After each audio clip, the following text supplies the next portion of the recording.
ನರಸಾಪುರ ಕೈಗಾರಿಕಾ ಪ್ರದೇಶಕ್ಕೆ ಹಾಗೂ ಇತರೆ ಊರುಗಳಿಗೆ ತೆರಳುವ ಉದ್ಯೋಗಿಗಳು, ಸಾರ್ವಜನಿಕರು ಮತ್ತು ಪಕ್ಕದಲ್ಲಿಯೇ ನಡೆಯುವ ಸೊಪ್ಪು ಮಾರಾಟ ಖರೀದಿಗೆ ಬಂದವರು ತಮ್ಮ ಬೈಕ್ಗಳನ್ನು ಪ್ರತಿದಿನದಂತೆ ಇಲ್ಲಿನ ಜಿಲ್ಲಾ ಕೇಂದ್ರ ಗ್ರಂಥಾಲಯದ ಆವರಣದಲ್ಲಿ ನಿಲ್ಲಿಸುತ್ತಿದ್ರು.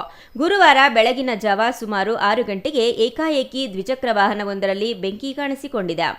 ನೋಡುತ್ತಿದ್ದಂತೆ ಕ್ಷಣಾರ್ಧದಲ್ಲಿ ಪಕ್ಕದಲ್ಲಿದ್ದ ಮತ್ತೊಂದು ವಾಹನಕ್ಕೂ ಬೆಂಕಿ ವ್ಯಾಪಿಸಿ 2 ದ್ವಿಚಕ್ರ ವಾಹನಗಳು ಬೆಂಕಿ ಕೆನ್ನಾಲಿಗೆ ಹೆಚ್ಚಾಗಿದೆ.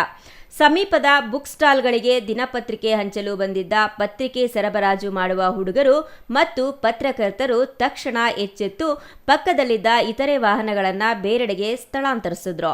ಇದರಿಂದಾಗಿ ದೊಡ್ಡ ಮಟ್ಟದ ಅನಾಹುತ ತಪ್ಪಿದ್ದು, 10 ವಾಹನಗಳು ಬೆಂಕಿಗೆ ಆಹುತಿಯಾಗದಂತೆ ಪತ್ರಕರ್ತರು ಮತ್ತು ಪತ್ರಿಕೆ ವಿತರಣೆ ಮಾಡುವ ಹುಡುಗರು ರಕ್ಷಣೆ ಮಾಡುವಲ್ಲಿ ಯಶಸ್ವಿಯಾಗಿದ್ದಾರೆ.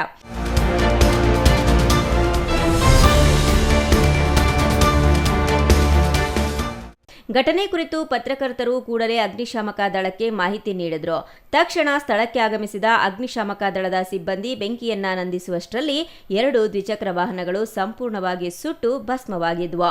ಸ್ಥಳಕ್ಕೆ ಪೊಲೀಸರು ಭೇಟಿ ನೀಡಿ ಪರಿಶೀಲನೆ ನಡೆಸಿದ್ದು, ಸುಟ್ಟು ಹೋಗಿರುವ ವಾಹನಗಳ ಮಾಲೀಕರ ಪತ್ತೆಗಾಗಿ ಮುಂದಾಗಿದ್ದಾರೆ. Imran Khan, CTV news, Chintamani.